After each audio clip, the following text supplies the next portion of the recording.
Bon, bah, écoutez, il est l'heure, hein, donc bonjour à tout le monde. Merci d'être présent une fois de plus sur ce webinaire. L'horaire, vous avez vu, était un tout petit peu perturbé parce qu'on a été obligé de le décaler donc d'une demi-heure, mais je vous remercie donc quand même d'être quand même encore parmi nous, donc c'est très bien. Alors, le sujet que je vais traiter donc aujourd'hui, ça concerne un petit peu tout le monde, hein, mais ça touche au développement, mais ça touche aussi les développeurs et ceux qui ne sont pas des développeurs, mais qui voudraient éventuellement pouvoir être aussi des développeurs. Donc, c'est le fait de l'usage des outils, ou des sortes de langage, si vous préférez, qui sont des outils donc destinés et utilisables par des gens qui n'ont pas nécessairement donc une compétence donc technique affirmée en programmation. Alors, on va commencer tout de suite, si vous le voulez bien. Donc, je vais partager partager mon écran. Hein. Très bien. OK. Voilà. C'est fait. Donc, normalement, vous devez voir donc mon écran. Bien. Alors, le thème, donc, c'est no code, low code, hein, par référence, bien entendu, donc, au low cost, hein, aux avions donc, à bas coût. Est-ce que c'est sérieux ou pas? Alors, je vais être très franc avec vous parce que moi, pendant longtemps, je n'y croyais pas. Je me disais, je vous montrerai un petit peu un éventail donc, de reproches que je faisais à ces techniques-là, parce que c'est vrai que ça donnait des applications, ça peut donner des applications qui ne sont pas terribles. Et donc, je me disais, après tout, la programmation, c'est quand même un métier qui nécessite une certaine technicité, donc ça ne devrait pas marcher. Bah, je dois reconnaître que ce n'est pas tout à fait ce qui se passe hein, aujourd'hui, et on s'aperçoit que de plus en plus d'entreprises, donc, vous allez voir très curieusement d'ailleurs, se débarrassent de certains traitements qui nécessitent des compétences de développeurs de haut niveau, mais qui par contre réintègrent ou exploitent des modes de développement qu'ils peuvent confier à des utilisateurs, et donc pas nécessairement donc des cadors en matière de développement. Donc c'est quand même un constat qui est évident. Alors d'après les gens qui s'occupent de marketing, hein, et donc en 2024, donc dans 3 ans, on devrait faire, disons que ce monde du développement sans code, en gros c'est un peu ça, hein, devrait faire un chiffre d'affaires de 52 milliards de dollars. Ce qui est beaucoup, car ça représente par exemple 2 fois à peu près le prix qu'a payé donc Microsoft pour acheter LinkedIn. Vous voyez, c'est gros, hein. Et donc 52 milliards de dollars, c'est quand même pas rien. Voilà. Le sommaire que nous allons donc suivre, est-ce que c'est donc une bonne idée, tout ça, ou au contraire une stupidité? Alors, on va donc rappeler quand même un petit peu dans quel contexte donc se situent ces choses-là. Et donc, on va rappeler donc le grand schisme de la programmation, hein, avec un découpage qui ne se fait plus de la même manière qu'avant. Moi, j'ai dirigé longtemps donc, des équipes de développement, encore maintenant, mais je dois reconnaître que je ne reconnais plus mes petits. Hein. Je ne sais plus très bien où on en est, et je suis assez perturbé, effectivement, par l'arrivée de méthodes qui sont des méthodes non techniques. Bon.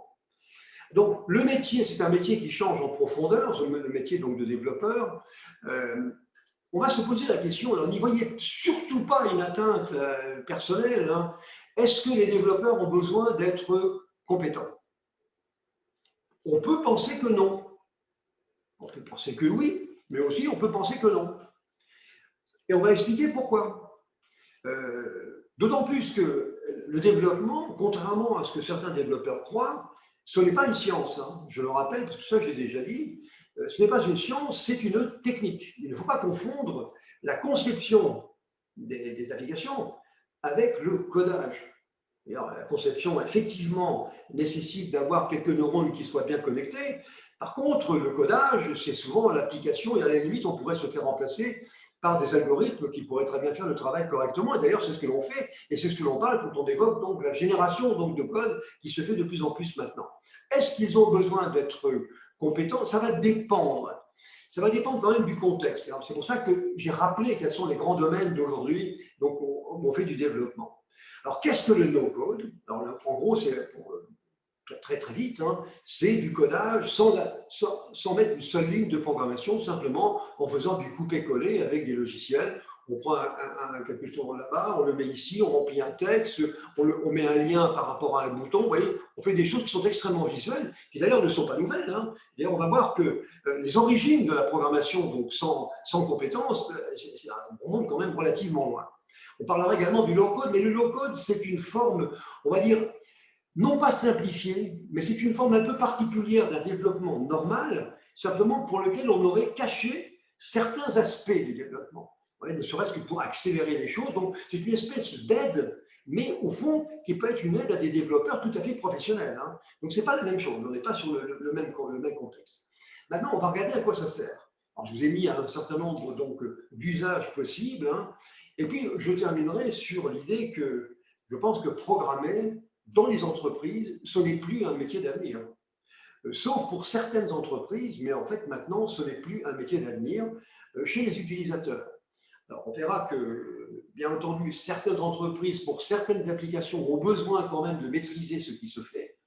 Mais la plupart du temps, on va passer par les fourches codines de partenaires qui seront souvent d'ailleurs des indépendants. On l'a déjà souvent dit, ça, donc des indépendants qui sont les gens qui se gèrent eux-mêmes. Hein.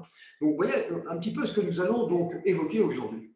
Alors d'abord, le grand schisme de la programmation. Ça, on l'avait un petit peu évoqué lors d'un précédent webinaire.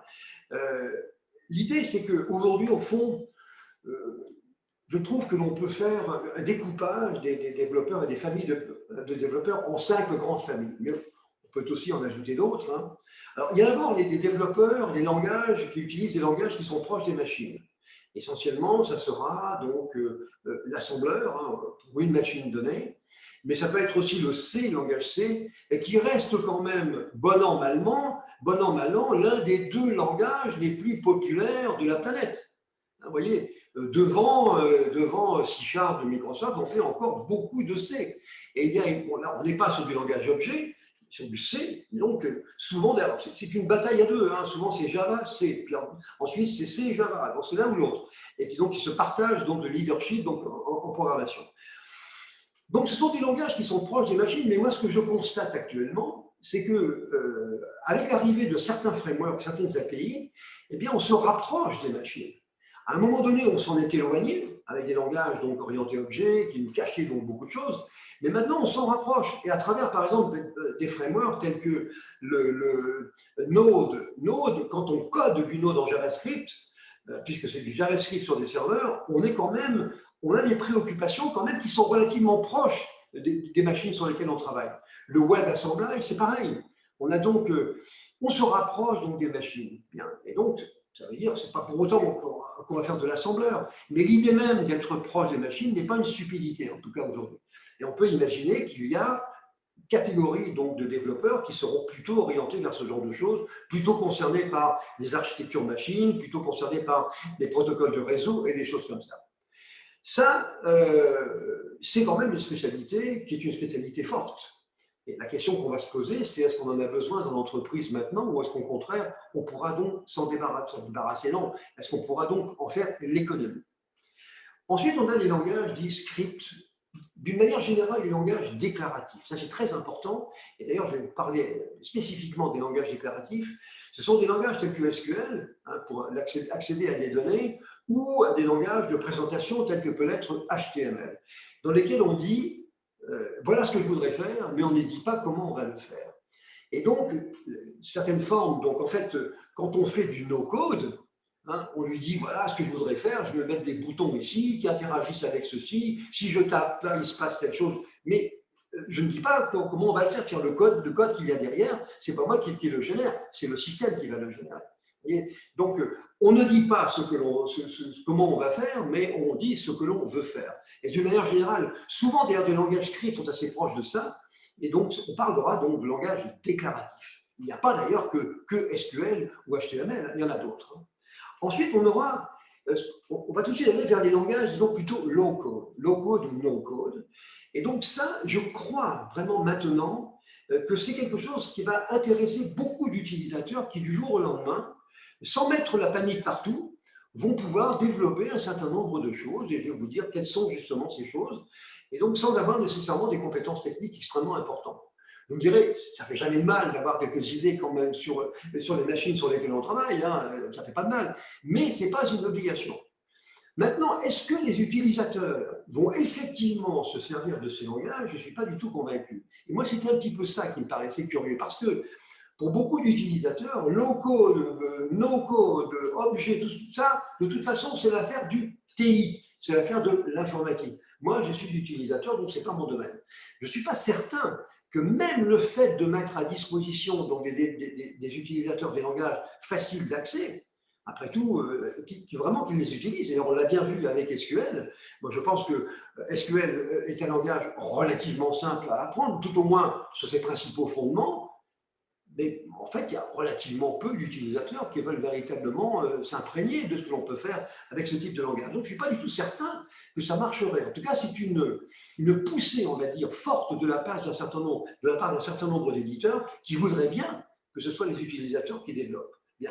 Ensuite, on a, alors je reviendrai sur les langages objets après, on a les langages qui sont non plus proches des machines, mais proches des métiers. Alors, c'est essentiellement des langages de type langage de quatrième génération, tels que Power Builder, des langages tels que COBOL. Il faut quand même se souvenir qu'il y a sur la planète aujourd'hui à peu près 300 milliards de lignes de programmation COBOL qui tournent.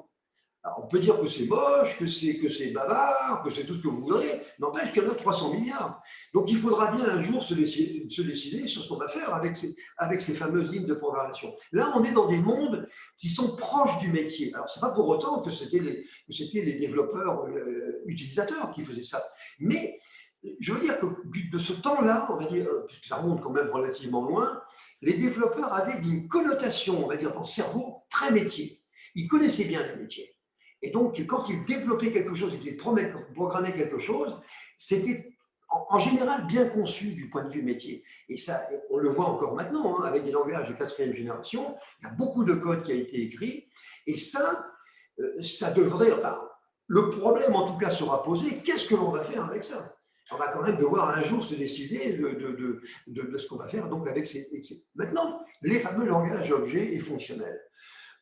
On a donc fait des webinars sur les langages fonctionnels, sur l'évolution des langages orientés objets. Là, on est dans un monde, on va dire, de professionnels, de gens qui ne font que ça, ou alors qui sont vraiment des cadors en matière de programmation.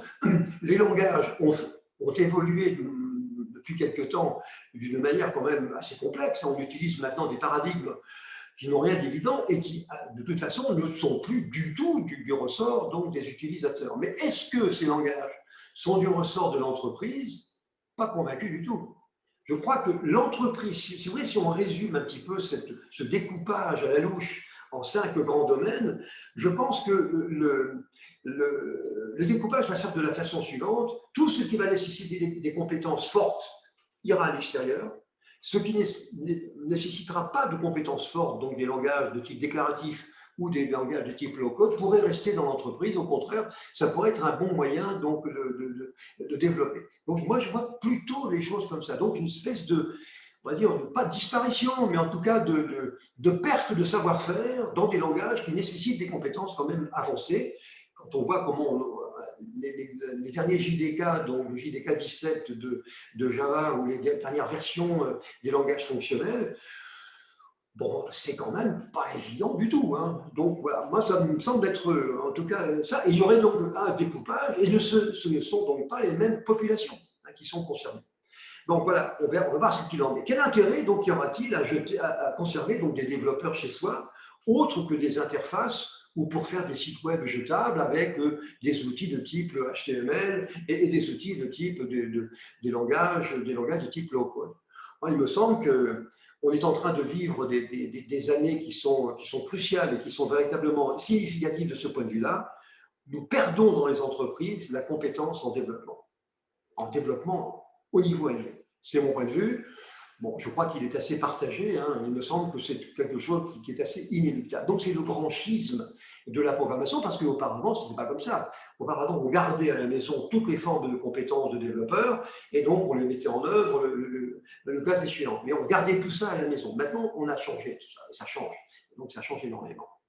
Donc, je disais que la programmation n'est pas une science. Et donc, tout ça pour expliquer pourquoi D'abord, il n'y a pas de raison de s'agenouiller d'admiration devant un programme. Hein. La programmation n'est pas une science et je trouve que c'est un petit peu une forme d'ambiguïté.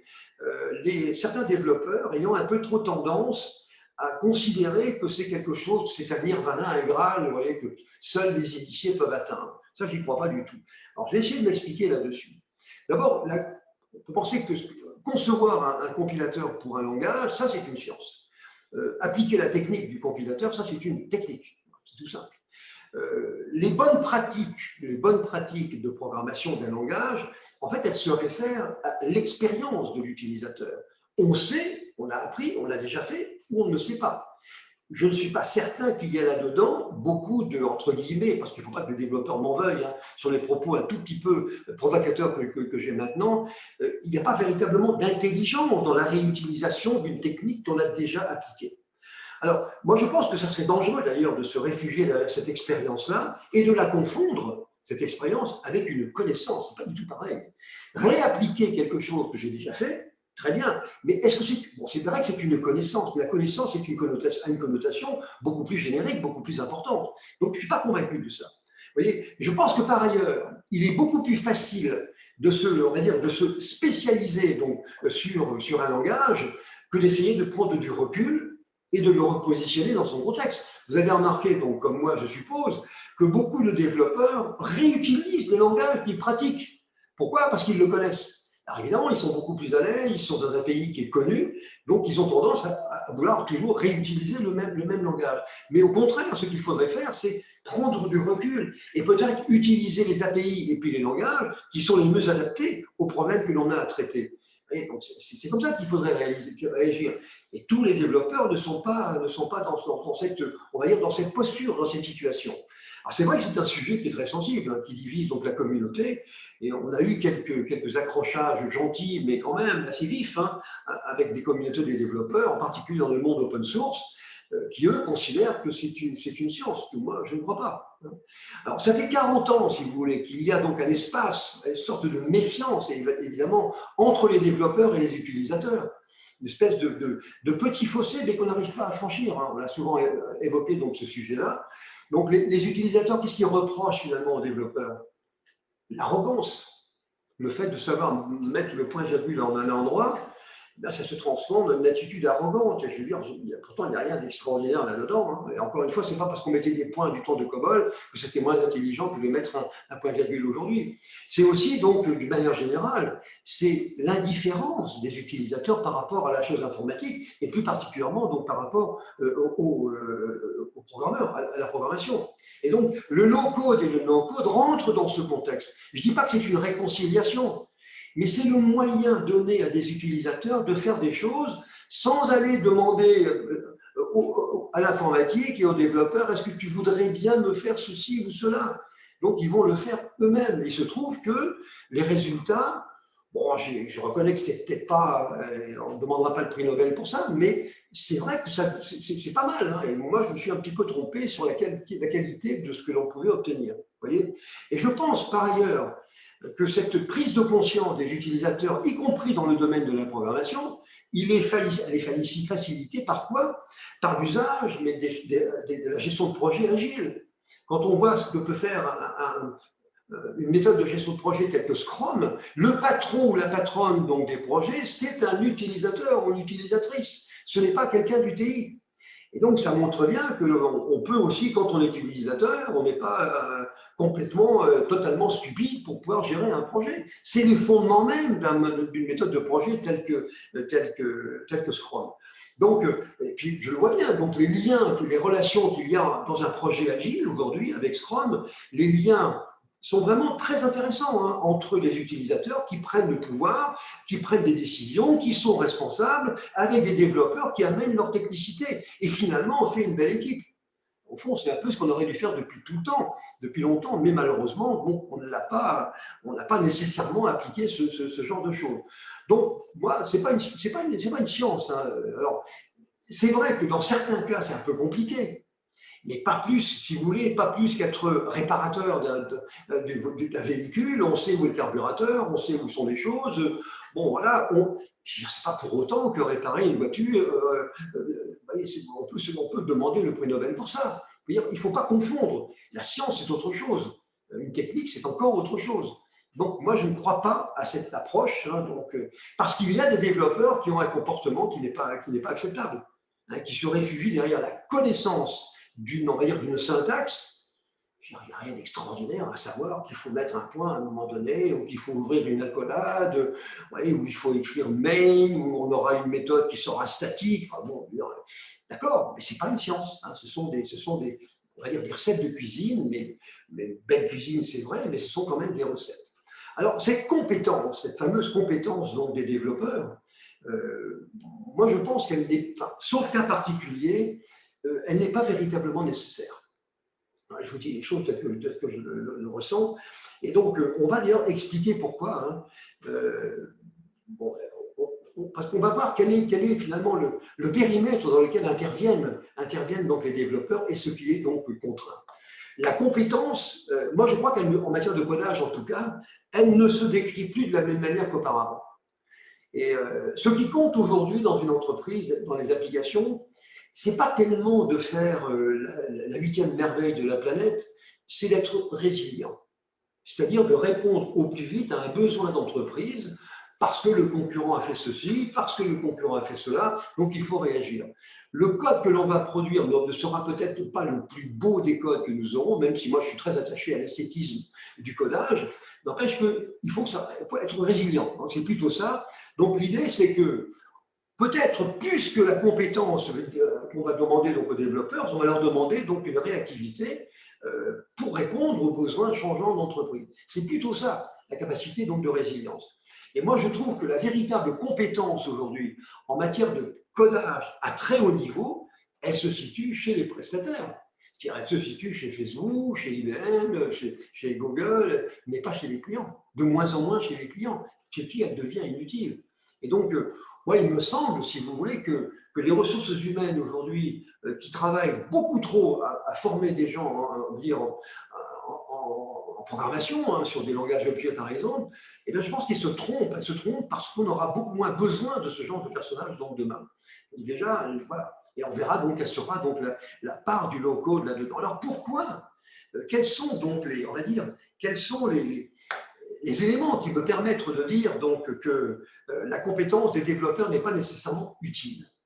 Alors, les développeurs, d'abord, appliquent ce qu'on appelle des patterns. Alors, les développeurs, qu'est-ce qu'ils font? Ils écrivent du code, très bien, et ils utilisent des composants. Hein, souvent, qu'ils vont mettre, ce sont des API qu'ils vont utiliser, donc ils vont utiliser les composants. Très bien. Ils utilisent des patterns. Je rappelle quand même de quoi il s'agit dans les patterns. Ça remonte, les premiers patterns ont été présentés, c'était en 1995 par, vous voyez sur cet écran, donc 4 personnes qui ont présenté donc 23 design patterns, qui étaient donc des patterns en C++, langage C++ et en Smalltalk. Donc, c'était Vriesijn, c'était Johnson, Helm et puis un bouquin, un livre qui a fait quand même, ça a été une révolution. L'idée étant la suivante, vous développeurs, vous développez donc du code qui est le même que celui de votre concurrent ou des autres développeurs. Nous sommes 1 million de développeurs, on est au moins 300 000 à utiliser les mêmes choses. Donc moi, pattern, c'est quoi? Ça sera une façon de développer donc du code. Alors ce n'est pas le code lui-même, c'est simplement un cadre de développement. C'est-à-dire, voilà, si vous avez tel problème à traiter, eh bien, donc, vous le faites comme ça. Et vous ne réinventez pas, vous appliquez quelque chose. Alors, j'ai déjà pris cet exemple, mais je vais le reprendre maintenant. C'est l'exemple de l'un de ces design patterns qu'avait présenté donc, ce livre hein, en 1995, c'était le singleton.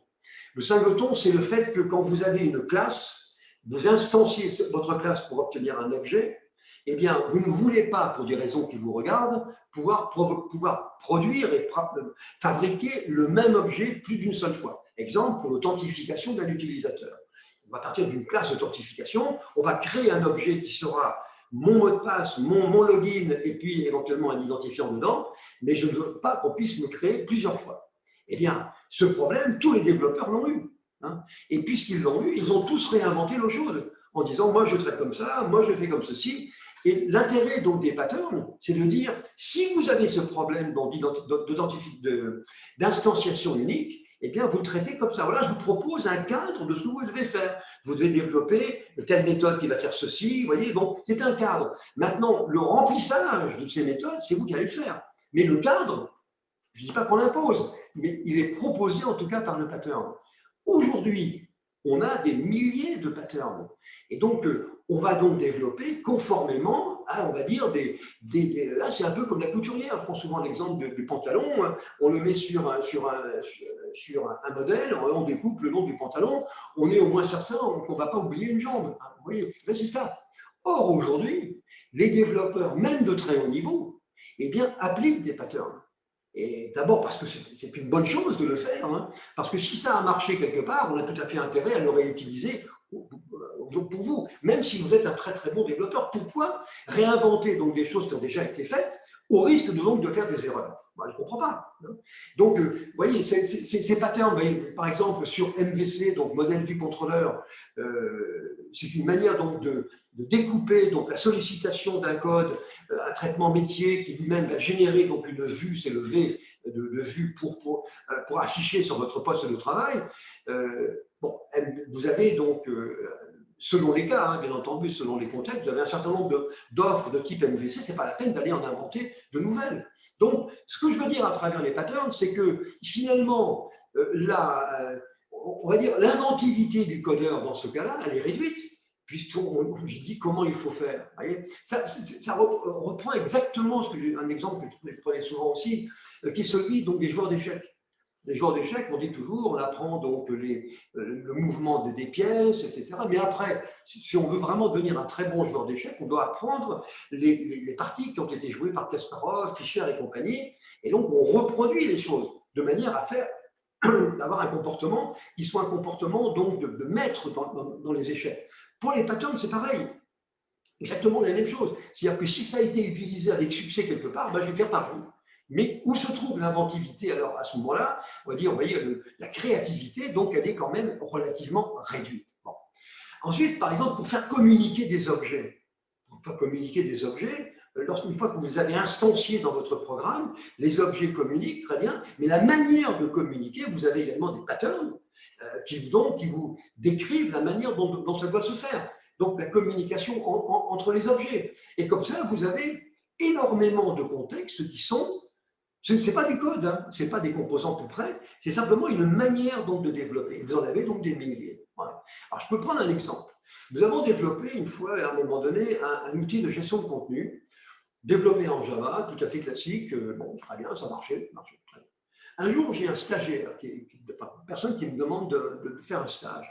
Et je lui ai demandé, alors je l'ai pris chez nous, et je lui ai demandé de me réécrire le code de cet outil de gestion de contenu en utilisant des patterns de Sun.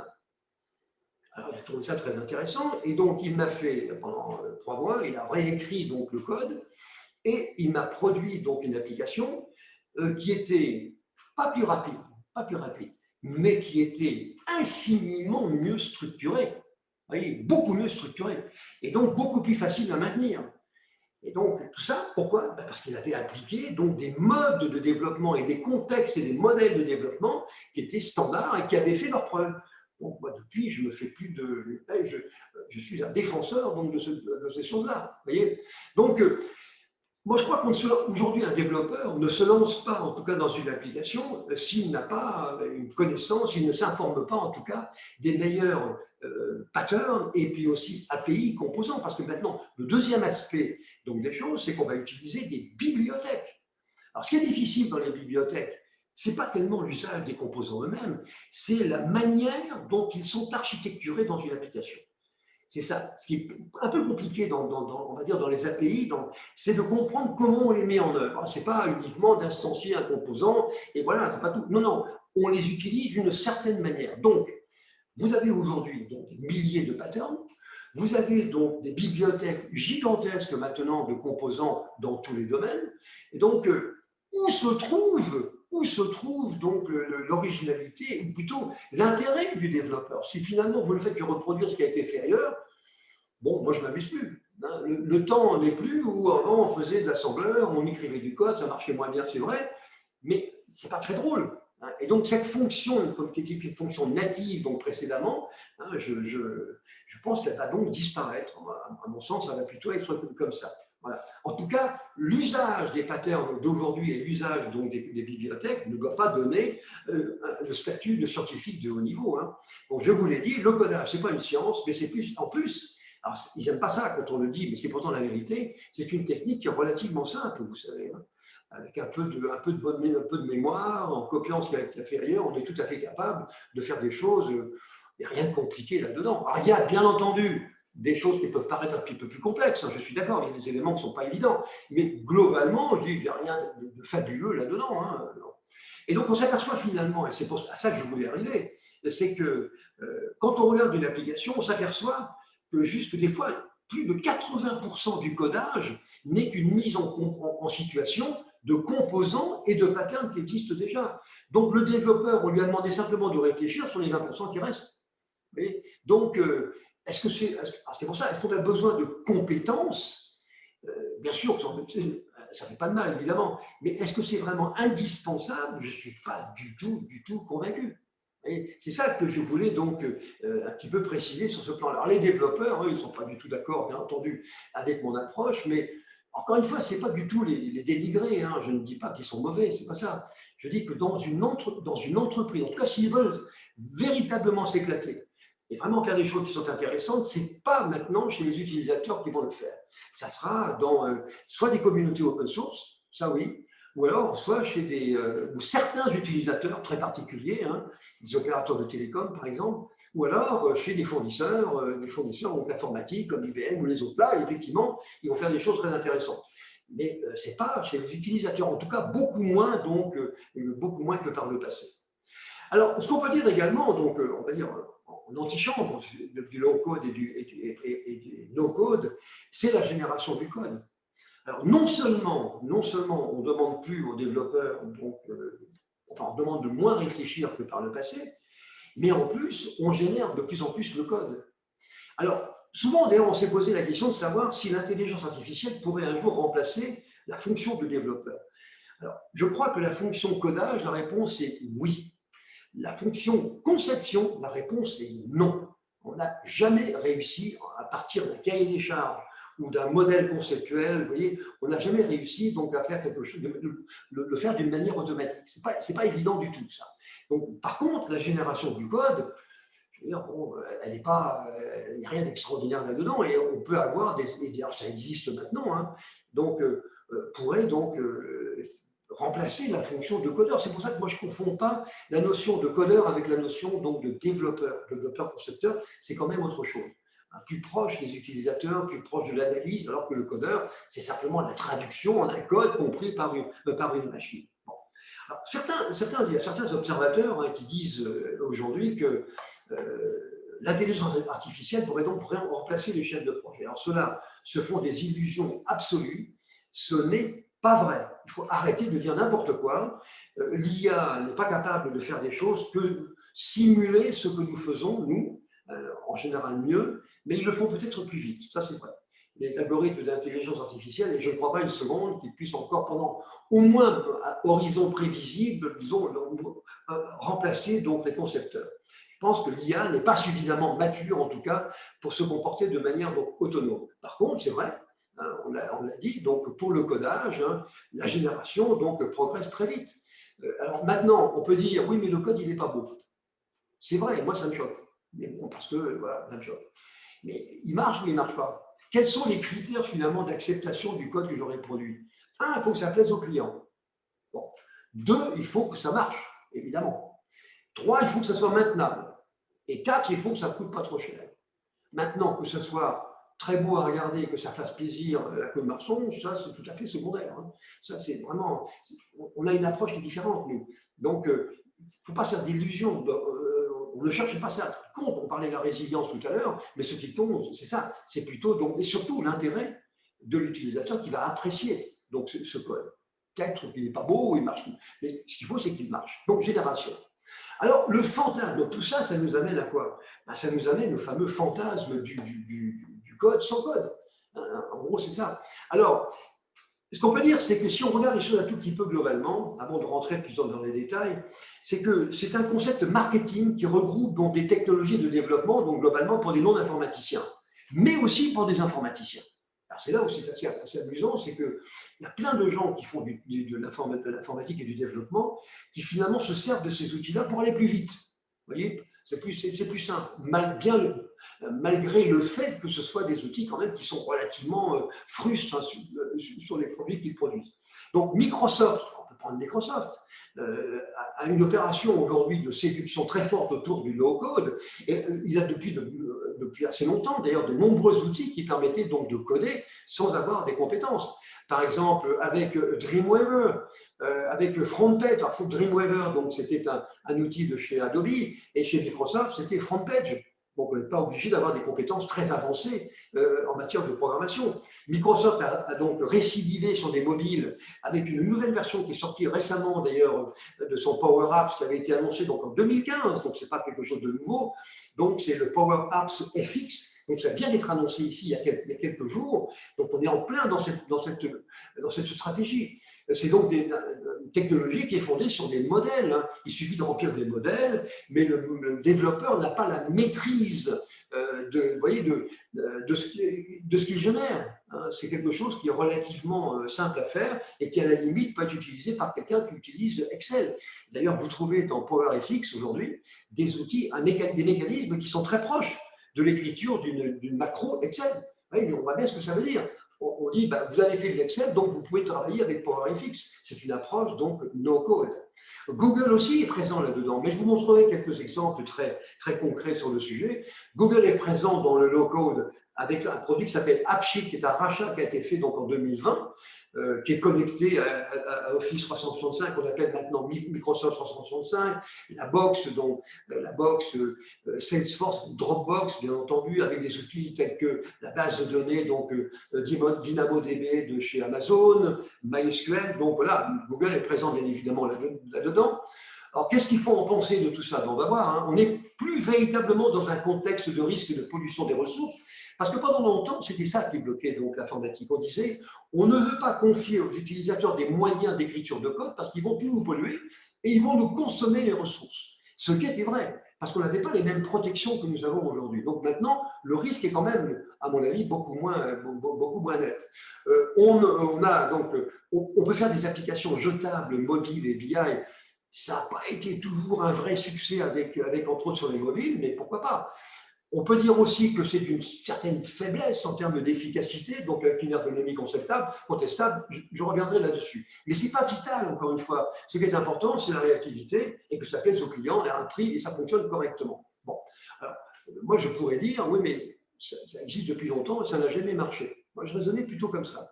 Je pense que ce n'est pas tout à fait ce qu'il faut dire aujourd'hui, d'autant plus qu'il y a maintenant une bonne cinquantaine de produits donc, et de plateformes qui sont donc disponibles.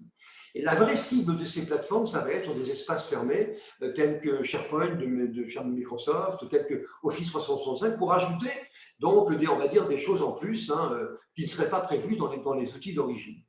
Bon, donc c'est ça l'idée. Alors maintenant, les origines de ce codage donc sont faiblement techniques. Moi, je positionne ça en mai 1964. Alors, curieusement, c'est avril 1964, c'est l'annonce du premier ordinateur digne de ce nom, qui était le 360 d'IBM. Mais en mai de 1964, il y a deux enseignants qui s'appellent donc John Kereney et puis Thomas Coates, qui ont inventé donc un produit, un petit langage qui s'appelle BASIC et qui permettait donc de communiquer avec un système dit de temps partagé, de time sharing, ça s'appelait le DTSS, donc pouvoir envoyer des programmes écrits en basique. Ça a été le début. Hein, et donc, il y avait avant 1964 et il y aura eu après. Il y a une autre date qui me paraît importante en matière de codage non technique, c'est celui d'Apple. On est en 1987, cette fois-ci, avec un outil qui avait été présenté par un dénommé Winkler, donc Dan Winkler, qui est un outil qui s'appelle HyperTalk, qui a été repris dans un système donc, du Macintosh d'Apple par un dénommé Atkinson, qui permettait donc de faire sur l'écran donc du Macintosh par des systèmes de couper-coller. Je prenais un carré, je le mettais sur ma scène, je mettais un bouton, je le mettais là, j'associais donc, vous voyez, je mettais des liens et je faisais du codage finalement sans compétence. Je trouve que on va dire la genèse, la racine de la programmation sans compétences techniques, c'est ça. C'est basique en mai 1964 et c'est HyperTalk et donc le système HyperCard de Atkinson et de Winkler. Alors, il y a quatre formes de codage donc non technique. Alors, typiquement, on parlera donc de WYSIWYG d'abord, donc une forme assez classique, hein, assez ancienne également. What you see is what you get. Ce que vous voyez, c'est ce que vous obtenez réellement. C'est du code très, très, très visuel. Hein. À partir d'un menu, on dispose sur une scène des objets qui apparaissent tels qu'ils seront en production. Le code est totalement caché. On parlera de WYSIWYG. Le no-code est une autre forme. Le no-code s'adresse à ceux qui veulent développer des applications, mais sans écrire une seule ligne de code. Hein, c'est ça le no-code. Ce sont donc des plateformes spécialisées. Le low-code, on l'a dit, c'est donc un moyen d'écrire du code professionnel, hein, mais en cachant certains aspects qui sont un tout petit peu compliqués. Et on parlera également du mode dit HPA PASS. Hein. Le mode HPA PASS est une évolution de ce qu'on appelle le APAS, qui est une plateforme de développement qui est proposée sur le cloud pour des non-professionnels. C'est du développement sur le cloud pour des non-professionnels. Ça s'appelle le APAS. Et donc, voilà, c'est donc quatre formes, on va dire, donc, de développement qui existent aujourd'hui, quatre formes de codage. Alors, pour les distinguer, moi je pense qu'il fallait quand même rappeler comment fonctionnent donc les fameux langages dits déclaratifs. Hein. Je me contente du quoi, mais je ne dois pas tout décrire. Alors je rappelle que dans un langage comme SQL, par exemple, on va prendre le cas d'SQL, vous voulez sélectionner tous les noms des clients dont le nom commence par la lettre M. Ben, vous faites ce qu'on appelle un select from client, par exemple, where, et vous mettez la condition à côté, qui est la condition que le nom doit commencer par la lettre M. Bien. Vous lui dites, voilà ce que je veux. Mais vous ne lui dites pas comment il doit le faire. Vous n'allez pas mettre là-dedans des boucles de type if. Alors, si je compte le nombre de clients, alors je commence par la valeur 1, je vais jusqu'à n, ensuite ben, je fais telle chose, une fois que j'ai fait ce travail, je boucle, et donc mon incrément va augmenter, je ne dis pas comment je fais. Je dis simplement ce que je veux faire. C'est pour ça que beaucoup de gens disent aujourd'hui que ce n'est pas du développement. C'est simplement l'utilisation de formes cachées de développement. Mais bon, on peut très bien considérer que c'en est quand même. Hein, voyez. Donc, beaucoup de langages aujourd'hui de requêtes qui s'attaquent donc à des bases de données, et pas seulement donc des bases de données relationnelles, eh bien, sont des langages comme ça. Moi, je pense que c'est important. Et il fallait donc en tout cas rappeler donc de quoi il s'agit, d'autant plus qu'il y en a beaucoup. Il n'y en a pas qu'un seul. Hein. Il y en a énormément. Et donc, on peut faire un effort, les utilisateurs devraient pouvoir faire un effort pour s'approprier certains de ces langages. Moi, j'ai toujours pensé que SQL n'était pas un nirvana impossible à atteindre et qu'à la limite, avec un peu de jugeote, un petit peu de mémoire, on doit arriver à faire des choses quand même correctes. Hein. Des gens qui travaillent sur la qualité des données, par exemple, des gens qui travaillent sur des référentiels de données et qui doivent analyser la qualité des données, eh bien, souvent les outils qu'ils utilisent, ce sont des requêtes SQL. Donc, on voit apparaître les requêtes SQL. Donc, si ça leur apparaît comme du mandarin chinois, ça ne va pas. Il faudrait quand même qu'ils puissent comprendre et éventuellement intervenir là-dessus. Je pense que l'effort et, disons, la marche à franchir, elle n'est pas extrêmement importante. Bon. Alors, est-ce que donc le TI, l'informatique, a besoin de ces outils de low-code et de no-code?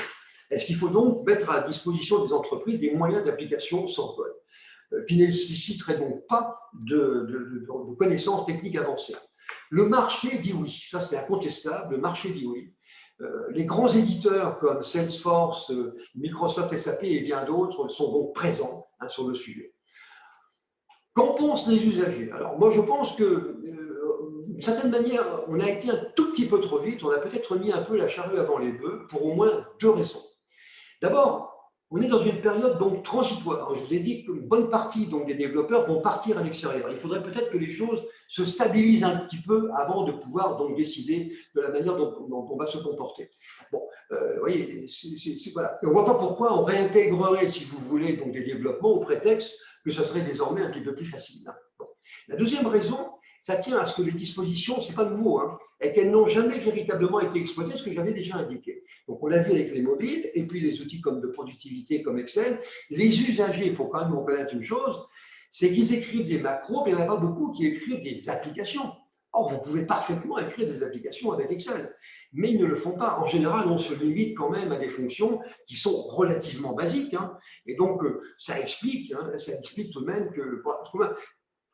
ça permet en tout cas de se dire que ce n'est pas gagné. Hein. Donc, au moins, on peut se poser ces questions-là. Bon. Ça, c'est la deuxième raison. Ensuite, il faut admettre, c'est pour ça, est-ce qu'on va mettre des produits comme ça, il faut admettre que le codage n'intéresse pas les utilisateurs.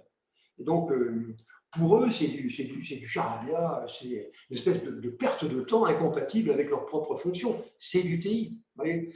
Donc, on peut penser que ça sera un fiasco. Moi, maintenant, je ne pense pas, mais ça pourrait être un fiasco à condition, enfin, sauf si on répartit les choses d'une manière intelligente. Le simple, on le garde à la maison, le plus compliqué, on l'envoie donc à l'extérieur. Ce sont des outils, donc peut-être qui ne seront peut-être pas utilisés par les usagers, mais peut-être par les gens du TI. Et c'est ce que je constate en ce moment. Je vois beaucoup d'entreprises aujourd'hui qui utilisent ce genre d'outils et qui, en fait, ce sont les gens de l'informatique qui le font. Après tout, il n'y a pas de honte à faire du SQL quand on est un développeur avancé Java ou C#. Je veux dire, bon, on fait quand même du SQL, puis faire du HTML, ce n'est pas non plus une honte. Hein. Donc pourquoi est-ce qu'on n'utiliserait pas ce genre d'outils s'ils vont plus vite? Pourquoi pas? Bon, très bien, on va leur faire confiance. Ça pourrait ne pas être un grand succès, peut-être, on ne sait pas. Hein. Alors la raison viendrait chez les développeurs du fait que souvent les développeurs sont attachés à leurs outils, ce que j'évoquais au début. Donc ils sont attachés à leurs outils, donc ils sont mal à l'aise quand il faut introduire quelque chose de nouveau. Mais ceux qui le font, ça se passe très bien, même avec des outils de type low-code. Tout ça pour dire quoi? C'est-à-dire que c'est vrai que la cible, c'est plutôt les utilisateurs, non compétents, entre guillemets, mais c'est aussi les gens du TI, de l'informatique, à qui ces outils pourraient donc rendre de grands services. Bon. C'est vrai que les développeurs aiment programmer. D'ailleurs, on leur reproche d'aller beaucoup trop vite dans la programmation avant d'avoir réfléchi à ce qu'il faut faire, alors que pour eux, parfois, en tout cas le low-code, même le low-code n'est pas, en tout cas le no-code, ce n'est pas du codage, et le low-code, ce n'est qu'un ersatz de codage, comme ils le disent eux-mêmes. Donc, ce n'est pas pour eux. Alors, restera le cas des petites entreprises. Qu'est-ce qu'on peut penser des petites entreprises? Bon, alors les mêmes fournisseurs qui sont absolument convaincus que tout ça, ça va marcher, disent que les petites entreprises sont ravies d'utiliser des outils qui ne nécessitent pas d'avoir des compétences très avancées. Moi, je pense que c'est archi faux. C'est archi faux parce que les patrons de PME ont bien d'autres sujets de préoccupation que de s'intéresser à la programmation. Déjà, la comptabilité, c'est quelque chose qui leur passe un peu au-dessus de la tête. La programmation, certainement pas. Ou alors quelques fous furieux qui s'y intéressent depuis longtemps, mais j'y crois pas. Donc, en fait, la question de savoir qui est-ce qui va utiliser donc ces outils, on ne sait pas trop maintenant. C'est encore un peu flou. On verra ce qu'il en est donc dans les années à venir. Alors, le no-code, si on regarde un petit peu le no-code, donc surtout destiné donc aux usages donc hors entreprise, sauf cas particulier, et donc ça vise, ce que je veux dire par là, c'est que au départ, en tout cas, le no-code était destiné donc à des gens qui ne sont pas compétents. Donc on estimait qu'à la maison, on a tous les développeurs pour travailler. Mais comme maintenant, ce n'est plus le cas, on va donc remettre en interne donc ces compétences-là. Ça vise, le no-code, les allergiques au codage. Donc, qui veulent absolument faire aucun effort d'appréhension. Ce sont des conducteurs de véhicules, mais qui ne savent pas où est le moteur. Après tout, on peut conduire un véhicule sans savoir où est le moteur. Très bien. C'est là, à mon sens, que se situent les vrais gisements de la technologie du no-code. C'est-à-dire qu'on va écrire des applications. La preuve, c'est qu'un marché, vous vous rendez compte, un marché qui est évalué quand même en 2022 à 21 milliards de dollars et 52 milliards en 2024, ce qu'on avait donc évoqué, c'est considérable. Et donc, ça veut dire que, vous savez, si les grands éditeurs se lancent dans la bataille, c'est qu'il y a effectivement du blé à moudre. Hein. Sinon, bien entendu, ils ne le feraient pas. Bon. Par ailleurs, pour un non-TI, moi, ce que je trouve, en tout cas, que ces outils, pour quelqu'un qui n'a pas fait d'informatique et qui n'est pas programmeur, c'est magique, c'est vraiment magique. C'est-à-dire que vous arrivez sans aucune connaissance, vous fabriquez quelque chose de crédible en quelques minutes. hein. Vous faites des éléments d'interface, vous ajoutez des services externes, vous avez des moyens d'accès aux données, vous voyez, très simplement par du coupé-coller. Et donc, c'est magique. Et à ce moment-là, vous vous en faites d'ailleurs des amis. Hein, et donc, vous travaillerez mieux après avec eux. Des outils, par exemple, tels que Universe ou Gumroad sont caractéristiques. Il y en a énormément d'autres. Je vais vous les montrer. Et donc, ça marche bien. Et maintenant, je veux dire qu'en 2021, on a quand même une panoplie d'outils bien adaptés à nos différents contextes d'usage et qui nous permettent effectivement de faire des choses. Non seulement dans le monde des mobiles, mais également dans le monde donc, traditionnel de nos applications classiques. Ça, c'est le no-code. Vous voyez quelques exemples ici, hein, avec le Bravo Studio, donc Webflow, donc un produit très connu dans ce domaine, Bubble.io, qui est extrêmement connu également. Vous voyez, en fait, c'est uniquement du coupé-coller. Hein. Alors, on a la bibliothèque, on prend la souris, on met là, et le code, il est généré automatiquement. Ça marche comme ça, et c'est vraiment extrêmement simple.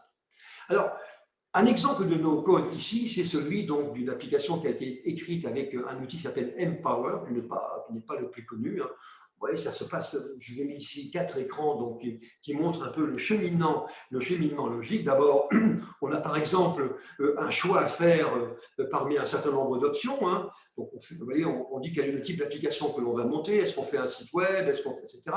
Ensuite, on va choisir les données qui nous intéressent. On va les choisir et en plus, éventuellement, on va déterminer leur ordonnancement, c'est-à-dire le séquentage. On dit, je veux les données, mais je veux les récupérer de telle manière. Et puis, je définis donc un certain nombre de choses simplement en allant donc cliquer dans des menus. Et je demande ensuite un build.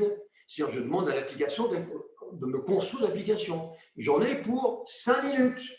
Et ensuite, je regarde ce que ça donne. Alors, une fois sur deux, ça ne marche pas. Et donc, tout au moins, ça ne marche pas conformément à la manière dont elle devrait fonctionner. Et là, je recommence. Vous voyez, c'est beaucoup plus simple. Il n'y a pas. Et le code qui est derrière, c'est comme le courant électrique. Vous vous connectez avec votre machine, mais vous ne vous posez pas de questions sur l'endroit où se trouve le transformateur électrique. Là, c'est pareil. Vous mettez en place donc, un certain nombre d'éléments qui vont constituer votre application. Vous les reliez. Ça, c'est prévu donc, dans les menus. Là, plus ou moins facilement. Il y a des outils qui sont plus conviviaux, des outils qui sont plus complets. Vous voyez, d'accord. Mais sur le principe, c'est toujours la même chose. C'est que finalement, en tâtonnant un petit peu, je produis une application, en 1 heure, c'est fait, c'est bouclé.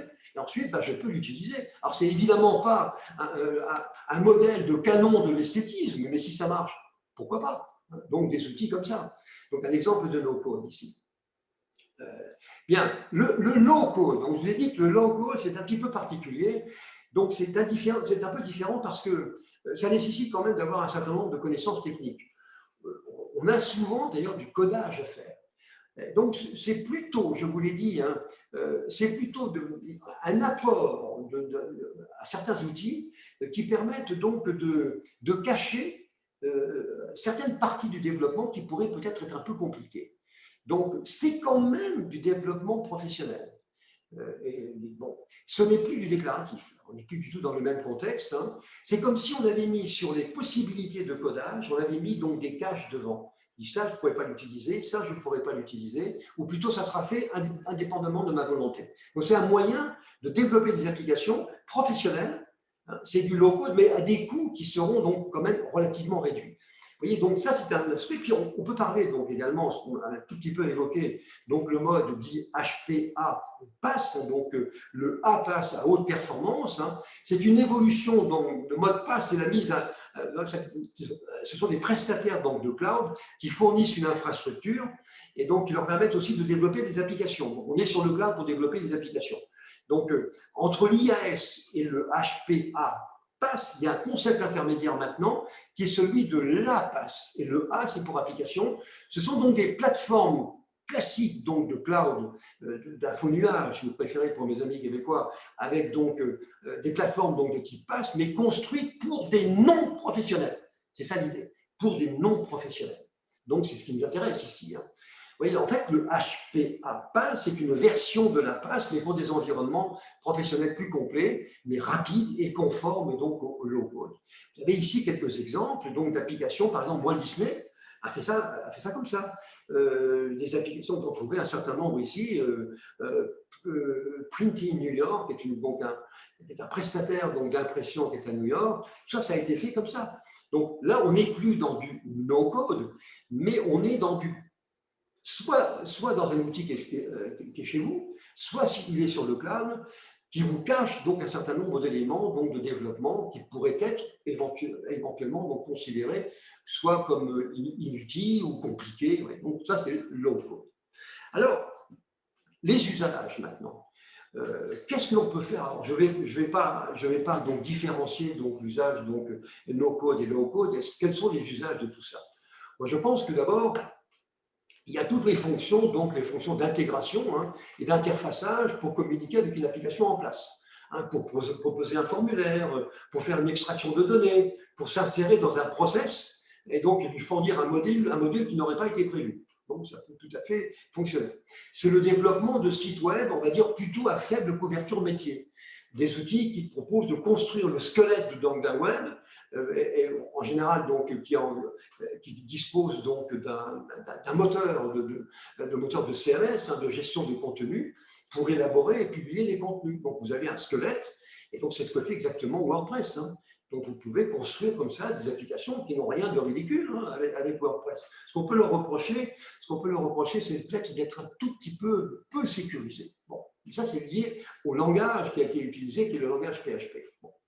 Il y a des outils qui permettent d'intégrer des assistants en low-code, hein, donc de fabriquer des assistants. Alors c'est quand même quelque chose qui n'est pas forcément très évident. Hein. Donc par exemple pour faire des landing pages, quand on veut faire de la publicité pour un service ou pour un site internet, et on peut très bien ajouter donc un assistant qui va pouvoir aider au miracle et aux magies donc des visiteurs, et on est capable de le faire en mode low-code. Les plateformes de services, telles que la nôtre, par exemple, hein, donc, permettent donc ça constitue donc un besoin qui est un peu plus récent, ça permet de regrouper les plateformes de services dans un portail. Hein. Bon, ben, on peut utiliser aussi des outils de ce type-là pour développer, mais pas nécessairement directement en PHP ou en C++ ou en Java, mais on peut utiliser rapidement, à un moment donné, pour 8 jours, par exemple, une fonction qui ne durera que 8 jours. Donc, on est capable de le faire, y compris dans les plateformes de services, et donc qui sont quand même relativement sophistiquées. Bon, les plateformes de e-commerce, aujourd'hui, tout le monde est capable, tout le monde est susceptible en tout cas de vendre des choses sur Internet. Et donc, il faut donc mettre à la disposition donc, de ces nouveaux venus, de ce nouveau public sur Internet, des moyens de faire de la promotion pour leurs outils ou de mettre en œuvre les mécanismes de vente dont ils ont besoin, la gestion d'un catalogue, le paiement par une carte bancaire, etc. Le tout sans avoir à s'investir dans des communications et dans des connaissances techniques trop importantes.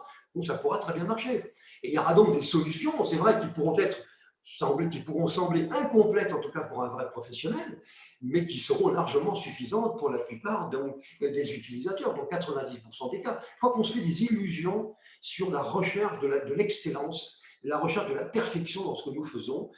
Bien souvent, les utilisateurs s'en moquent parce que ce n'est pas véritablement leur besoin. Bon. Encore quelques usages avant de se quitter. Donc, DevOps, par exemple. DevOps, donc, qui est l'outil de mise en production des mécanismes de type agile. Eh bien, on peut très bien développer dans un mode DevOps, des add-ons, hein, sur des points précis de monitoring de la gestion de la mise en production qui seraient insuffisants. Dans le domaine de l'intelligence artificielle, et l'analyse de données, là, c'est un tout petit peu plus contestable, parce que là, en général, on a des développeurs qui sont aguerris aux fonctions de codage. C'est d'ailleurs là où on va trouver tous les spécialistes, donc par exemple, de Python. Hein, donc, bon. Mais on pourrait éventuellement faire la même chose. Hein. Alors, ce n'est pas l'avis d'ailleurs de spécialistes tels que Obviously AI qui pensent qu'il y a quand même un créneau d'usage pour ces outils de low-code, pour par exemple des tâches plus rapides, et ils pensent en particulier aux phases d'apprentissage que l'on va trouver dans l'intelligence artificielle, l'apprentissage donc automatique. Bon. Le cas des applications donc, de sites corporate est également assez intéressant. Il y a beaucoup de structures aujourd'hui qui passent leur temps à s'envoyer des fichiers dans tous les sens. Excel et Word, on n'y comprend plus rien. Et donc, pour constituer donc, des fonds de dossiers, donc c'est vite la pagaille, on ne sait plus qui fait quoi. Donc. Et donc, on peut développer des fonctions qui permettent de mettre de l'ordre là-dedans. On peut très bien le faire avec des outils de low-code. La fabrication des maquettes ou des modèles, ça correspond aussi à l'esprit du low-code ou du no-code. Vous voyez, la plupart des chefs de projet, c'est vrai, vont préférer la boîte à outils normale, et bon, ils ne vont pas s'encombrer d'un utilitaire donc supplémentaire, mais pourquoi pas, hein, on pourra très bien, certains utilisateurs, lorsqu'ils vont vouloir faire, mettons, un cahier des charges, qu'est-ce qui les empêche de faire une maquette avec un outil de low-code? Dire voilà quelle est l'allure qu'il y aura derrière. On n'est pas obligé de tout développer. On va simplement montrer. Et en plus, ces outils de low-code ou de no-code permettent de faire évoluer la maquette directement et en temps réel avec l'utilisateur qui est à côté de vous. Ou alors, il est capable de le faire tout seul. Donc, vous voyez quand même l'intérêt. Voyez, bon, donc des usages, incontestablement, des usages qui sont nombreux. Alors, je vous ai mis ici un certain nombre de solutions concrètes qui existent pour faire ce développement sans code, enfin, ce n'est pas tout à fait l'expression, mais disons sans compétences techniques. Hein. Alors, je les ai regroupées par justement intégration et automatisation d'interfaces. Vous voyez, vous avez Zapier, vous avez ActionDesk, vous avez Microsoft Flow. Bon, dans le domaine donc, du e-commerce, je vous recommande Magento, W2O, vous avez Shopify. Dans le domaine des sites web avec des systèmes de gestion de contenu, bien évidemment, vous avez WordPress, qui est un petit peu donc, le standard. Hein. Vous avez Ghost, vous avez Webflow, vous avez Unbounce. Bon, dans le domaine des plateformes de services utilisateurs, hein, j'en ai évoqué ça, donc Landbot également, vous avez Zoho, qui est très connu aussi, Salesforce, bien sûr, Salesforce est très connu, Zendesk. Dans la science des données et l'intelligence artificielle, vous trouvez des outils tels que Obviously, qu'on a déjà présenté, ou Parabola, il y en a d'autres. Hein. Pour les boîtes à outils de développement un peu lourds, en complément, vous voyez, des outils de low-code en complément, vous trouverez chez Mendix des solutions qui sont très intéressantes. Vous trouverez dans OutSystem également d'autres solutions intéressantes. Pour des systèmes de web classiques, hein, traditionnels, vous allez trouver Bubble, qui est très bien fait, Bubble. Vous avez Glide, qui vous permet donc de faire ce genre de choses. Des sites web, donc corporate, donc avec Airtable, qui est un produit très connu. Là encore, avec donc Glide et puis Power Apps, donc maintenant, bien sûr, avec Power Apps FX de chez Microsoft. Les environnements DevOps, donc vous pouvez faire des add-ins maintenant avec du low-code et du no-code à des produits tels que Jenkins ou Hudson ou Xebia Labs, ça c'est des outils donc de complément. Et pour faire des moquettes, je vous recommande d'aller regarder du côté donc de Bubble, de DeepJoy, de Appian et de Honeycomb, donc des solutions qui existent. Par rapport à, disons, l'opinion que j'avais il y a quelques temps, eh bien, la différence, c'est que maintenant, il y a beaucoup d'outils. Et quand même, les fournisseurs, maintenant, nous donnent quand même des solutions qui sont très intéressantes. Est-ce que demain, après avoir utilisé un outil de ce type, qui me fait gagner du temps, je ne génère pas forcément quelque chose de parfait, mais au moins, je vais peut-être gagner du temps et donc gagner de l'argent, est-ce que je continuerai à utiliser mes anciens outils? Ce n'est pas évident, vous savez. Hein. Et donc, ça pourrait être d'une grande utilité. Et voilà donc les inconvénients qu'ont donc ces outils-là. Je les ai regroupés pour montrer à quel point je peux être de mauvaise foi. Hein.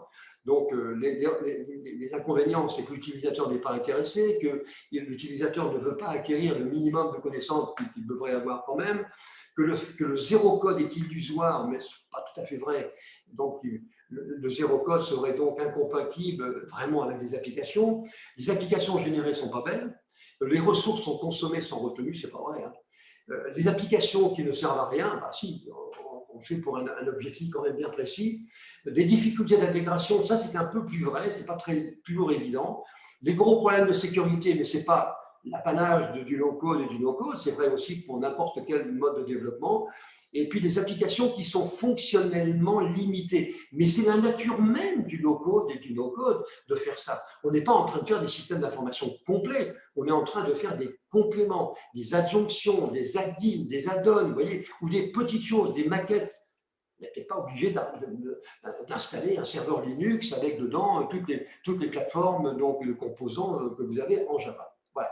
Voilà ce que je voulais vous dire, hein, parce que je trouve que ce monde-là évolue quand même actuellement beaucoup, hein, ça c'est absolument incontestable, ça évolue beaucoup, et puis ça valait la peine un petit peu de faire un petit zoom un petit peu sur ces technologies-là qui sont en train, contrairement à ce que j'avais imaginé, hein, vous voyez, je vous le dis tel que je l'ai présenté souvent, eh bien, semble-t-il, est en train donc d'avoir quand même, on va dire, pas mal de succès.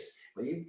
Alors, bien entendu, comme d'habitude, cette présentation sera disponible sur le site internet donc, dès demain. Je vous invite donc au prochain donc, au webinaire que nous avons prévu, ce sera le 18 juin, donc avec les vrais coûts du cloud. Le vendredi 25 juin également, ça sera sur l'échec de la modélisation.